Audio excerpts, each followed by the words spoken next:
since this is supposed to go up the same week as Valentine's Day, I guess we can consider this a date movie between two platonic friends, I guess. Do you really think this is a good date movie? Well, if you don't want to sit down and talk about Old Fashioned, we could always go out to the theater and go see Melania. Oh God, no, anything but that. Why does everybody say that? Why does everybody say that every time I suggest going to see that movie?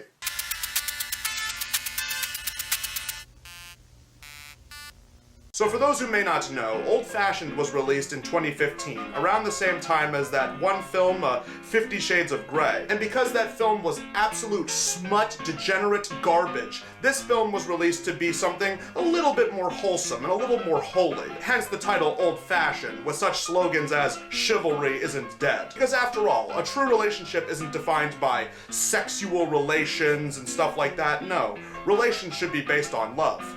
And also if you have the exact same opinions as the people you're going out with. Well, let's see what this film has to offer. This is Old Fashioned.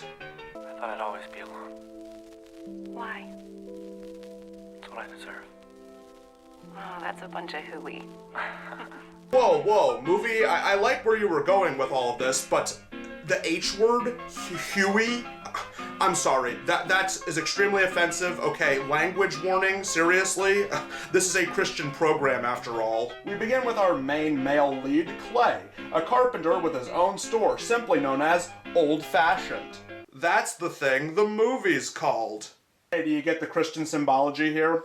He's a carpenter, like a certain savior who died for all of our sins was a carpenter. Did you get that? Because to be fair, you have to have a pretty high IQ to understand the brilliance of Pure Flix movies. We then see our lead female character, Amber. She's new in town for reasons we will see later. But for now, she's really quirky because she talks to her pet cat. Amber rents a room from Clay and he wants to show her around the place. However, he has very specific standards.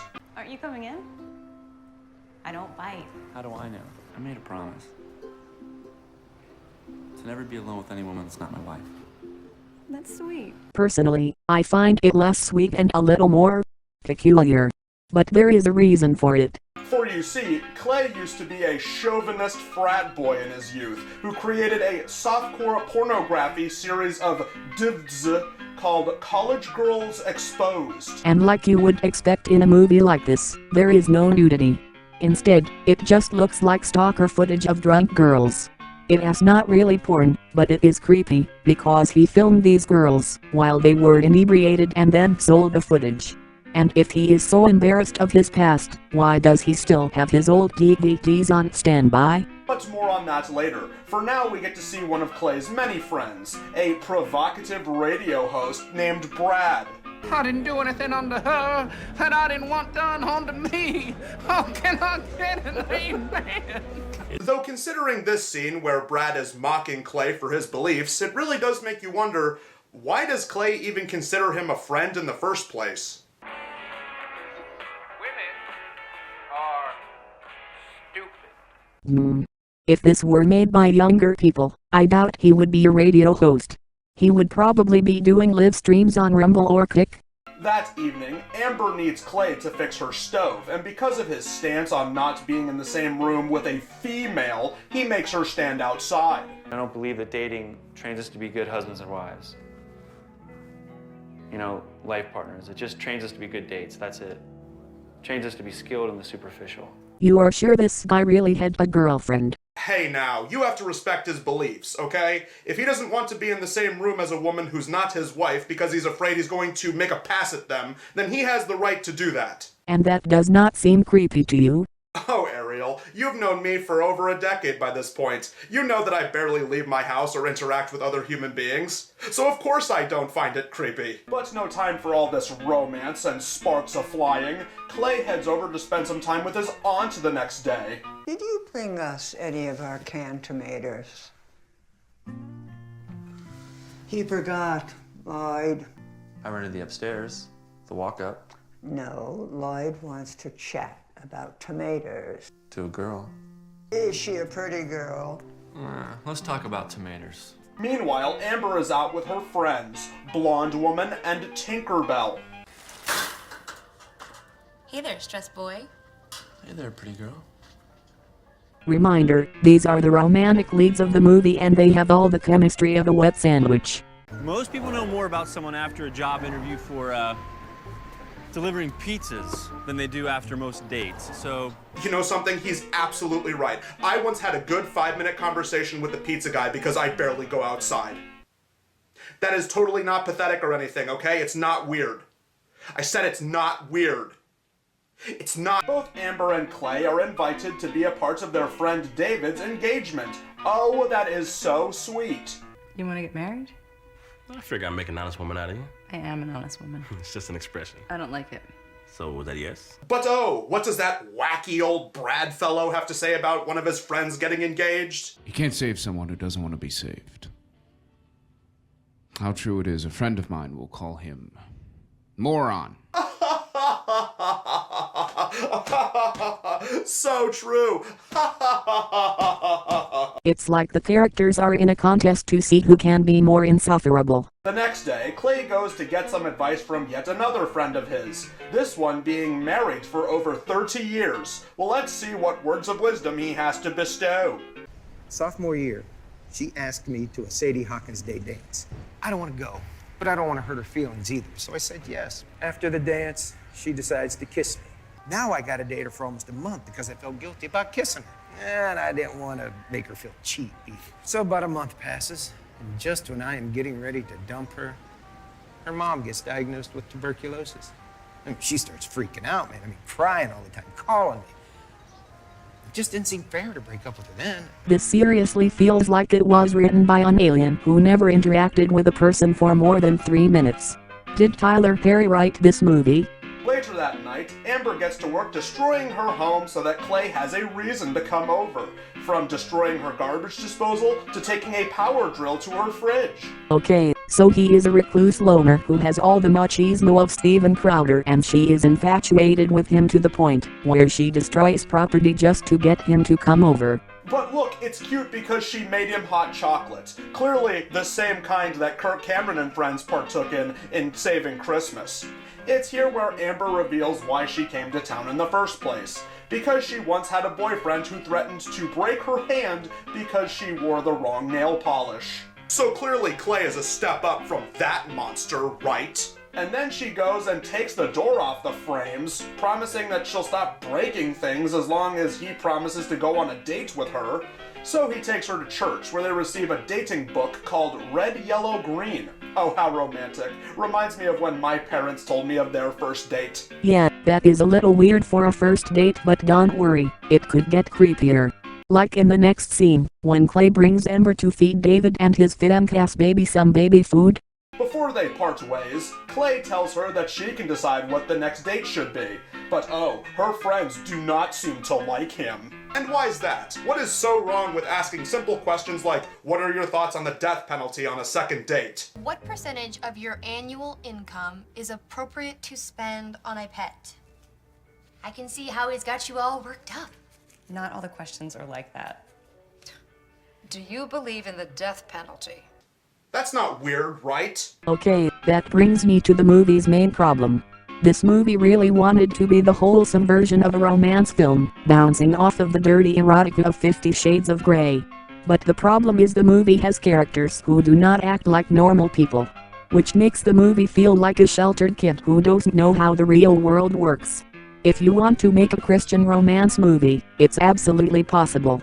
But this just feels so awkward. Herm, typical liberal heathen. You know, just because a movie isn't filth, that doesn't mean it's not good. No, Chris. It's not good, because it's not good. Well, what do you know about romance, Ariel? Besides, it seems they're really hitting it off. He even invites her to have dinner with his aunt. It's here where they finally reveal how Clay went from a director of amateur short films for mature audiences to a born-again Christian. It's because he cheated on an ex-girlfriend who then sent him a Bible in retaliation. He read it, and that made him change his life. But Amber's friends still don't like him, and they even show one of his old dudes to her. And then, things kick up a notch as Clay shows up at David's bachelor party and is appalled by the fact that there is a woman who is going to be doing adult things in front of other adults. When did treating women with respect become the joke? Talks to her like he respects women. ask for your help in there? You think you're better than me? Oh, truly. Not since Jeff from Rocket's Your Decision have I seen an absolute inspiration. I mean, going to a party hosted by somebody else and condemning other people for what they do as grown, consensual adults. I gotta say, Clay, I salute you. Oh, those big, bad, evil atheists are trying to oppress him because he merely gets into a fight over it. Look, see, I know that it's woke to care about the female, but this is a Christian movie, so automatically I support him as an oppressed Christian. But it's okay because these two then go on a date in the countryside, picking up from that part we saw at the beginning. But uh-oh, seeds of discontent are growing as she doesn't seem to appreciate being asked questions like, how many sexual partners has she had? Oh, a normal date. You mean where two strangers hop into bed and then try to figure out later whether or not they have anything in common? Does he not realize dating and one-night stands are two completely different things? Well, I hope you're happy, Ariel, because it seems they are not dating anymore, as she finally sits down and watches one of his old exposed videos. But Clay decides to go searching for Amber, who almost hooks up with that Brad fellow we saw earlier. So she can be with the guy who does not want her in the room, the guy who acts like a jerk-ass on the radio. Or a third option, get out of this town. She could do that too. But hey, to remind the audience that Clay is a nice guy, he lets his ex-girlfriend stay at his place after a spat with a lover or new boyfriend of hers, while he sleeps in his car. Okay, I know that's very beta male material, but he is a Christian and this is a Christian movie, so I'm going to have to let it slide. While Amber takes her jar of money and enrolls in college, Clay goes to his aunt for some guidance, and she tells him to loosen up a bit. And what does he do to make it up to Amber? Well, he gets her a chauffeur, he writes an apology letter, gives her a new dress, and then he's gonna propose! I love you. The baby food aisle. So that was old-fashioned, and I gotta say, I really enjoyed it a lot. Now I know some heathens out there would probably say something along the lines of, this was even worse than Do You Believe? It doesn't help that I had to watch 50 Shades of Black just a couple days ago, but I gotta say, man, this movie fails in the exact same way that movie did. You had one job, and that was to make a movie better than 50 Shades of Grey, and they still found a way to fumble it. This movie's just like a different flavor of 50 Shades of Grey. It's like 50 Shades of Grey if it were written for boomers. They just wanted to make a wholesome, Christian, family-friendly romance story that's, you know, more like an old-fashioned kind of romance movie, I guess. And it's like, cool, fine. You want to do a movie like that? Okay, sure. It's not impossible, but just the weird character beats and character tics that are in this movie, that's truly its biggest sin. It's just that it's not very well made, and the characters feel like they were written by someone who's never interacted with another human being. Which, if you've been keeping up with Captivating Christian, you know that's exactly how Chris T. Ian likes his movies then. So in conclusion, old-fashioned is to Valentine's Day what Kirk Cameron Saving Christmas is to Christmas. What the hell does that even mean? I have no idea. Until next time, may Jesus be with you. The ideal honeymoon. A cabin in the woods. A case of bottled water. And not a single distraction from building a foundation of intimacy